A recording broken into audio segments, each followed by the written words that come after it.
Bangkok is one of the most intense, most rewarding, and most overwhelming cities you can visit with children.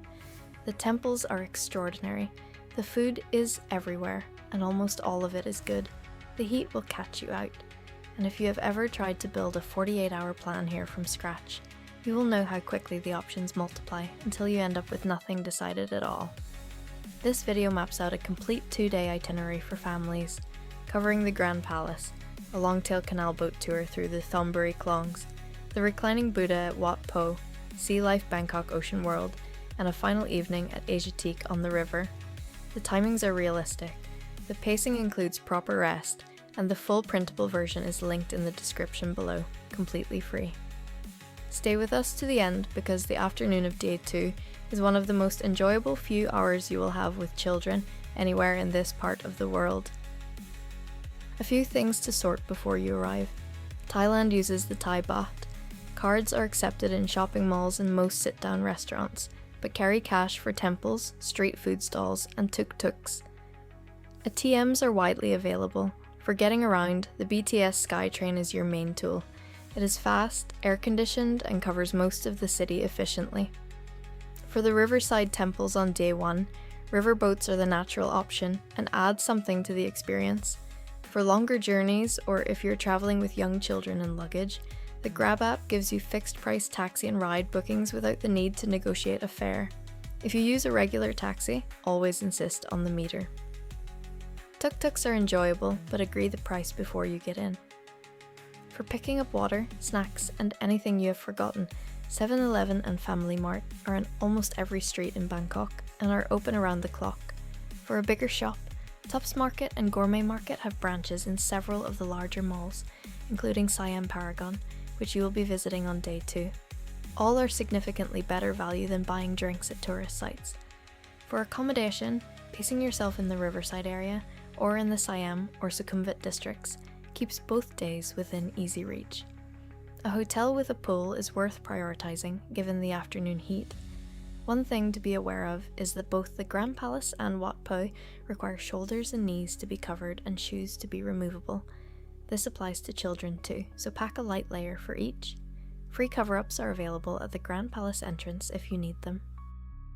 Start day 1 at 9 o'clock at the Grand Palace and Wat Arun, the Temple of the Emerald Buddha. This is the most visited site in Bangkok, and for good reason. The scale of the complex is genuinely impressive, and the detail on the temple buildings is unlike anything in Europe. Allow an hour and a half to 2 hours. A few key points to note are that tickets are only sold on the day at the gate, ticket sales close at 3:30 in the afternoon, and the dress code is strictly enforced. The full admission price is in the printable itinerary linked below. At 11 o'clock, take a short break near the palace walls. There are street vendors selling ice cream and cold drinks just outside, and a couple of small cafes near Tha Tien Pier, a short walk away. It is a 15 to 20 minute reset before the next stop, and genuinely useful in the heat. At 11:30, walk to Wat Pho, the Temple of the Reclining Buddha. It is a short walk from the palace. The Reclining Buddha is 46 meters long and covered in gold leaf. Allow 45 minutes to an hour. At 12:30, have lunch at one of the riverside restaurants near Tha Tien Pier, a short walk from Wat Pho. There are proper sit-down restaurants and food stalls both. Order pad thai if in doubt. As you would expect, it is very good here. The local food table in the printable itinerary has a list of dishes worth knowing before you go, including a note on ordering some tam mild for younger children. At 2 o'clock, take the Longtail canal boat tour through the Thonburi klongs. This is a private group tour, bookable through GetYourGuide with a customizable route. It covers the wooden stilt houses along the canal network, crosses the Chao Phraya River, and passes Wat Arun from the water. It runs for 2 hours, and the meeting point details are confirmed when you book. The link is in the description. After the tour, at 4 o'clock, find a street stall near the pier and try mango sticky rice. It is sweet, sticky rice served with fresh mango and coconut milk, and it is everywhere in Bangkok. Pair it with a chow yen, which is the sweet, milky Thai iced tea served from street carts in plastic bags. Both are worth having at least once. At 4:30, go back to the accommodation and rest. Bangkok afternoons are hot. The morning has been busy, and you need the rest before the evening. If you have a pool, use it. At 6:30, head to Chinatown. The local name for Bangkok's Chinatown is Yaowarat, and it is the city's best street food district. Noodle stalls, dim sum, grilled seafood, and roast duck are all available along the main strip. It is walkable from riverside accommodation or a short taxi ride. It is busiest and most atmospheric after dark, which is exactly when you will arrive. Day 2 starts at 10 o'clock at Lumphini Park. This is a free public park in the middle of the city, with shaded paths, a lake, and paddle boats.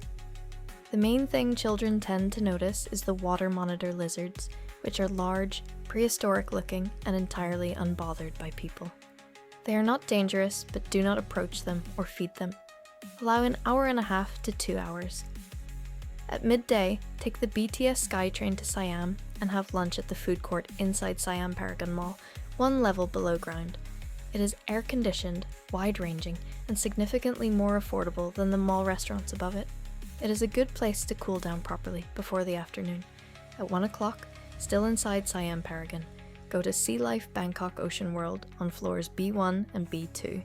It is connected directly to Siam BTS station, so there is no additional travelling. The aquarium covers 11 zones, including an ocean tunnel, a penguin enclosure, a shark tank, and touch pools. Allow 2 to 2.5 hours. Note that prices vary slightly depending on whether you visit during standard, peak, or super peak times. Booking in advance through GetYourGuide is the most straightforward option and avoids the queue. The link is in the description. At 3:30, have a snack break. There are kiosks throughout Siam Paragon selling Thai iced tea and fresh fruit shakes. It is a short stop before heading back. At 4:30, go back to the accommodation and rest before the evening. After a busy day, you will appreciate the chance to refresh and reset before dinner. Then at 7 o'clock, take the free shuttle boat from Tha Tien Pier to Asiatique The Riverfront. This is a riverside night market with a proper selection of restaurants, river views, and a large Ferris wheel. Entry is free. It is open daily, and a free shuttle boat runs from Tha Tien Pier in the early evening. It is a relaxed way to finish the trip, and the combination of the river, the lights, and the relatively unhurried pace makes it a better final evening than most. That is 48 hours in Bangkok, covering the Grand Palace, Wat Pho, the Thonburi Canal network, by Longtail boat, Chinatown, Lumphini Park, LIFE Bangkok Ocean World, and Asiatique on the river. The full printable version of this itinerary, with all the costs, practical tips, and a local food guide, is linked in the description below. If there is anything you would change about this itinerary, or any destination you would like us to cover, leave a comment below. We read all of them, and it genuinely helps other viewers to hear different opinions and local knowledge. If you found this useful, please subscribe. New videos go up regularly covering destinations across Europe and beyond, and everything is also on the website at tiredbuthappytravel.com, where you will find written guides and content alongside the videos. Happy travels and enjoy Bangkok!